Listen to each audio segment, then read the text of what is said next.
Vladimir Lenin, original name Vladimir Ilyich Ulyanov, was born on April 22, 1870 in Simbirsk, Russia. Lenin was born third into a family of six and had well-educated parents. Growing up, he would attend school and be an excellent student. Lenin would continue with his education at the Kazan University. While enrolled, he would become involved with politics and revolutionary groups. He would begin to study Karl Marx and eventually become convinced that Marxism was the ideal form of government.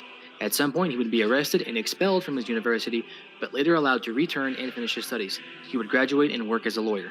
Later on, Lenin would continue his involvement with revolutionary groups and move to St. Petersburg, where eventually he would create his own Marxist group known as the Bolsheviks. In 1897, Lenin would be arrested and sent to Siberia for 3 years. Upon his return, Lenin would continue Marxism while under the watchful eye of the government. When World War I broke out in 1914, millions of Russian workmen and peasants were forced into the army. 3 years later, in 1917, the February Revolution would take place in Russia. The Tsar would be overthrown and replaced by the Provisional Government.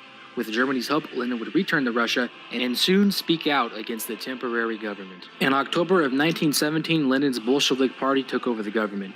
He established the Russian Socialist Federative Soviet Republic and was its new leader.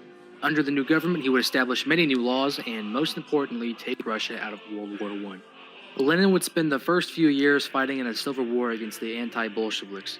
He would establish war communism, giving the government ownership of everything while allowing his army to steal from the peasants.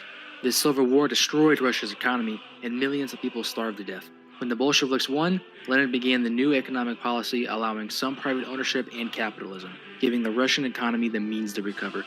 In 1922, Lenin would officially establish the Soviet Union, the first communist country in the world.